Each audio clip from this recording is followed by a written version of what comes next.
This is the story of Baby Jax Burnette. Warning, viewer discretion is advised. On November 7, 2016, Baby Jax began crying and his father allegedly shoved his fingers down his throat to get him to stop crying. Jax endured a string of injuries, including the alleged abuse during his short life, and had been left with broken bones and bleeding on the brain. The baby had been in protective custody at the Cardinal Glennon Children's Hospital in St. Louis, Missouri, following the abuse. But Winston police confirmed that on November 28, 2016, Jax passed in the hospital after a family court judge ruled that he be removed from life support. Jax's father, Robert James Burnette of Winsfield, has been accused of shoving his fingers down his son's throat, as well as violently shaking him and picking him up by his neck and throwing him against a wall. The 19-year-old had originally been charged with a felony abuse or neglect, but St. Charles County prosecutor has now upgraded the charges abuse to resulting in unaliving. Meanwhile, Jax's mother, Megan Hendricks, 20 years old, also faces abuse charges after police say she witnessed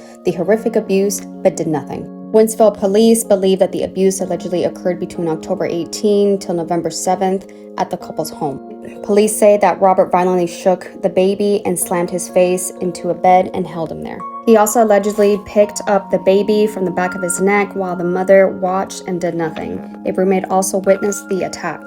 In a police interview, Robert reported admitting to being too rough with the baby and shaking him. Winsfield Police Detective Sean Rosner told St. Louis Police Dispatch that Megan told the police that she saw Robert abuse her son 3 times, including shaking him and sticking his fingers in the baby's throat.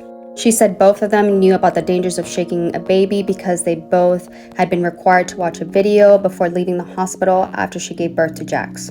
Megan admitted lying to doctors about her son's injuries. She never showed any emotion while being interrogated by police, only referred to Jax as the kid, the baby, instead of his name. Police also stated that she pretended to cry at one point, but stopped as soon as the officer left the room. She knew that her child Jax was in danger and had taken Jax to her parents' home, which was nearby, but never asked them for help. She also stated she didn't want to confront Robert. She'd rather stay with Robert than risking her father harming him. Authorities say that the child suffered a broken arm, had possible liver contusions, and bleeding on his brain.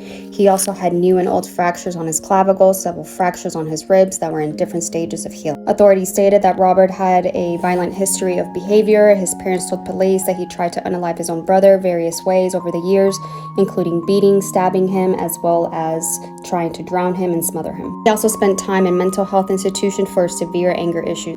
Jax will now serve 26 years behind prison for unaliving his son, and Megan will serve a total of 21 years behind prison. And that is the sad story of Baby Jax, and I'll catch you guys later.